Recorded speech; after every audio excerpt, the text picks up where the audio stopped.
ஹாய்க்கா, happy women's day. எல்லாருக்கும் மகளிர் தின நல்வாழ்த்துக்கள். ரொம்ப லட்சணமாக இருக்கீங்க. உங்கள் பேர் என்ன? என் பேர் உஷா. தள்ளு வண்டி வச்சு வியாபாரம் பண்ணிட்டு இருக்கீங்கக்கா. ஒரு நாளைக்கு எவ்வளோ நேரம் இந்த தொழிலுக்காக நீங்கள் செலவு பண்ணுறீங்க? ஒரு 10-12 மணி நேரம். வீட்டு வேலையெல்லாம் எப்போ செய்வீங்க?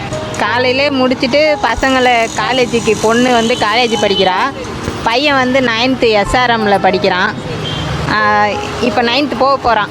இந்த வருஷம் ஆனுவல் எக்ஸாம் 8th முடியுது. அதனால் அவங்களுக்காக இன்னும் கொஞ்சம் உழைக்க வேண்டியது இருக்குது. இன்றைக்கி பெண்கள் தினத்தை உலகம் முழுக்க கொண்டாடுறாங்கக்கா. உங்களுக்கு இது சந்தோஷத்தை கொடுக்குதா, இல்லை உங்களுக்கு ஏதாவது ஒரு ஏக்கம் இருக்காக்கா? நான் 9th தான் படிச்சிருக்கேன். என் பொண்ணை நல்லா படிக்க வைக்கணுன்ட்டு நான் பிடெக் கம்ப்யூட்டர் சயின்ஸு படிக்க வைக்கிறேன். இதுதான் உங்களுக்கு என்னோட லட்சியம். என் பொண்ணை நல்லா படிக்க வச்சு ஒரு ஆளாக்கணும். நியாயமான ஒரு ஆசை தான். அழறீங்களா? உண்மை. தராம போனாலும்